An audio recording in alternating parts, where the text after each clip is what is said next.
اعلان نبوت کے بعد میرے حضور علیہ السلام رات کو مکہ کی ایک گلی سے گزر رہے تھے کہ ایک گھر سے کسی کے رونے کی آواز آئی۔ آواز میں اتنا درد تھا کہ میرے حضور علیہ السلام بے اختیار اس گھر میں داخل ہو گئے۔ میرے حضور علیہ السلام نے دیکھا کہ ایک نوجوان چکی پیس رہا ہے اور ہزاروں قطار رو رہا ہے۔ جب میرے حضور علیہ السلام نے اس غلام کے رونے کی وجہ پوچھی تو اس نے کہا میں ایک غلام ہوں، سارا دن اپنے مالک کی بکریاں چراتا ہوں، شام کو جب تھک کر گھر آتا ہوں تو مجھے سکون کی ضرورت ہوتی ہے، مگر افسوس کہ میرا مالک مجھے گندم کی ایک بوری پیسنے کو دے دیتا ہے جس کو پیسنے میں ساری رات لگ جاتی ہے۔ میں اپنی قسمت پہ رو رہا ہوں کہ آخر میں بھی تو ایک انسان ہوں اور میرا جسم بھی آرام مانگتا ہے، سکون مانگتا ہے، لیکن افسوس کہ میرے مالک کو مجھ پر ذرا بھی ترس نہیں آتا۔ یہ سن کر میرے حضور علیہ السلام نے فرمایا کہ میں تمہارے مالک سے کہہ کر تو تمہاری مشقت کم نہیں کروا سکتا، اس لیے کہ وہ کم وقت میری مانے گا ہی نہیں، اور ہاں میں تمہاری مدد کر سکتا ہوں کہ تم سو جاؤ، میں تمہاری جگہ چکی پیستا ہوں،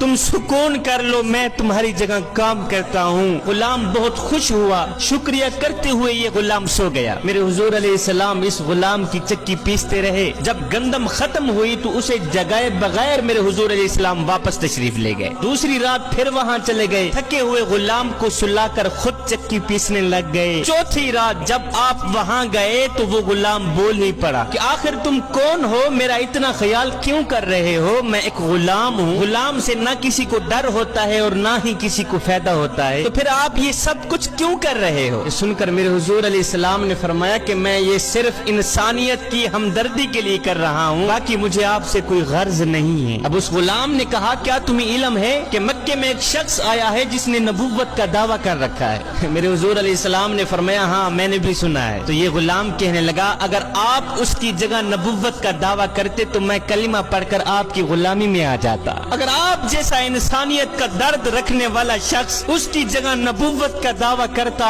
تو میں کلمہ پڑھ کر آپ کی غلامی میں آ جاتا۔